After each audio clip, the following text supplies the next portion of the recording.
بسم اللہ الرحمن الرحیم۔ میں پہلی دفعہ میڈیا کے سامنے اپنے ہسبینڈ کے بارے کچھ حقائق بیان کرنے کے لیے آئی ہوں۔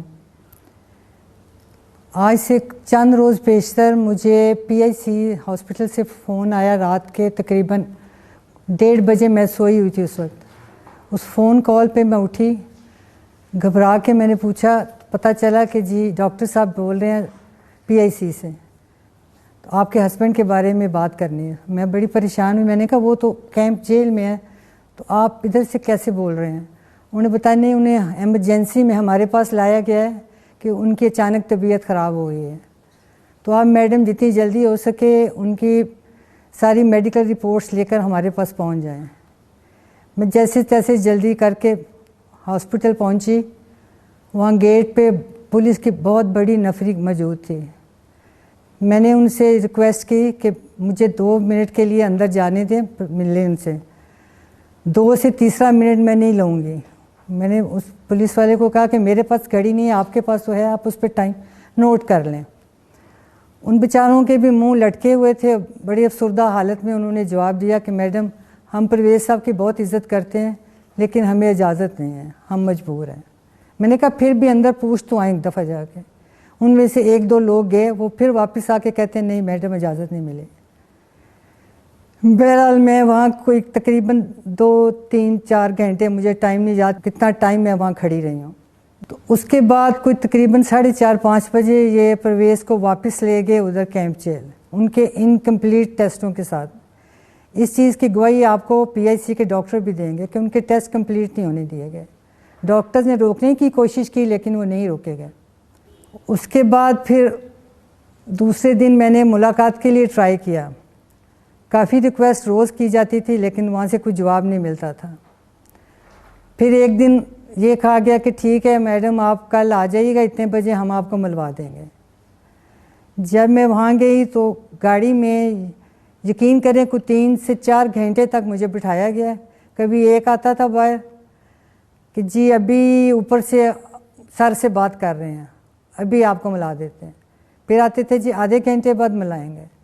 پھر جی ابھی سر نے دوسری جگہ بات کرنی ہے، آپ میڈم تھوڑی دیر انتظار کریں۔ میں نے کہا میں بیٹھی ہوں، آپ میں رات تک بیٹھی رہوں گی، جب بھی آپ کہیں گے تو میں ادھر بیٹھی ہوں، کوئی فرق نہیں پڑے گا۔ اس سے پھر یہ ہوا کہ فائنلی آ کے انہوں نے مجھے کہا کہ نہیں آپ گھر چلی جائیں، وی آر سوری، ہم نہیں ملا سکتے۔ یہ مجھے ایگزیکٹ یاد نہیں کس دن کی بات ہے۔ اس کے بعد پھر میری آج صبح ملاقات ہوئی ہے ان سے۔ الحمدللہ آج جب میں ان سے ملی تو وہ فزیکلی تو مجھے کافی ویک نظر آئے ہیں، لیکن ان کا جو حوصلہ اور وہ اللہ پہ توکل مجھے ان کے نظر آیا، وہ میرے دل کو دیکھ کے کافی تسلی ہوئی کہ وہ مجھے یوں محسوس ہوا کہ اتنا ان کا توکل اللہ کی ذات پہ پہلے نہیں تھا جتنا اب اس جیل میں آنے کے بعد مجھے محسوس ہوا۔ جب میں نے ان سے پوچھا کہ اب آپ کیا سوچ رہے ہیں، تو اس پہ انہوں نے مجھے بتایا، میں سمجھنا چاہ رہی تھی کہ اس جسمانی اور ذہنی تشدد کے بعد اب ان کی اپنی ذاتی کیا سوچ ہے، وہ کیا چاہتے ہیں۔ اس پہ انہوں نے مجھے بتایا کہ میرا پہلے سٹینڈ اور پہلے جو میرا سٹانس تھا میں آج بھی اسی پہ قائم ہوں، میرا آج بھی وہی موقف ہے جو پہلے تھا، اور آج بھی اسی پہ قائم ہوں، اور انشاءاللہ تعالی آئندہ بھی میں اسی پہ قائم رہوں گا۔ یہ ساری فیملی کے لیے بھی میرا یہی پیغام ہے اور باقی لوگوں کے لیے بھی یہی ہے۔ اس پہ شکر ہے میرے دل کو کافی تسلی ہوئی۔ لیکن جو انہوں نے مجھے جیل کے حالات بتائے وہ میں آپ سب کو بیان کرنا چاہتی ہوں کہ جو جیل میں پنجاب کی ساری جیلوں میں جب مجھے پتہ چلا ہے کہ ہر قیدی کو C کلاس قیدی کو، وہ بھی C کلاس میں ہے، کوئی A B کچھ نہیں ہے، کوئی بھی بندہ وہاں سے چیک کر سکتا ہے۔ جس کسی کو بھی میری اس بات پہ ذرا سا بھی شبہ شک ہوئے وہ وہاں سے بآسانی چیک کر سکتا ہے کہ میری اس بات میں کتنی سچائی ہے۔ اور C کلاس سے مراد وہ ہے جو کہ پاکستان کے پنجاب کے ہر شہری کو C کلاس والے کو جو سہولتیں میسر ہوتی ہیں ان کو وہ نہیں دی گئیں۔ میرا صرف یہ سوال ہے، میں یہ جاننا چاہتی ہوں، 77 ایئر ان کی ایج ہے، اس شخص کے ساتھ یہ ظالمانہ سلوک کس لیے کیا جا رہا ہے اور یہ جبر و استبداد کس وجہ سے؟ آخر ان کا قصور بتائیں، اتنا بڑا کیا قصور ہے، اور یہ ہماری سنوائی کیوں نہیں ہو رہی، اس کی کیا وجہ ہے؟ کہیں داد رسی نہیں ہو رہی۔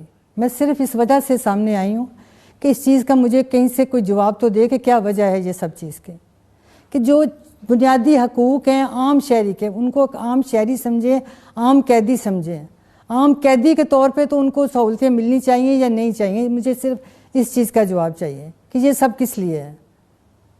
وہ شکر ہے اللہ کا، الحمدللہ ان کا توکل اللہ تعالیٰ کی ذات پہ مجھے دیکھ کے بہت خوشی ہوئی ہے کہ وہ ان کا بہت سٹرونگ ہے۔ پتہ نہیں اللہ جانتا ہے کس وجہ سے ہو گیا، کیسے ہو گیا، یہ اللہ کا ہی کرم ہے خاص ہمارے پہ، اور اس کے علاوہ تو اور کچھ نہیں نظر آتا۔ ہم تو گناہ گار سے لوگ ہیں، اور میں اس کے آخر میں مجھے جو ان کا توکل، ان کا بات چیت کا انداز دیکھ کے جو سمجھ آئی ہے وہ یہی سمجھ آئی ہے جو میرے ذہن میں بار بار قرآن پاک کی یہی آیت آ رہی ہے، وَأُفَوِّضُ أَمْرِي إِلَى اللَّهِ، کہ میں اپنے معاملات اللہ کے سپرد کرتا ہوں۔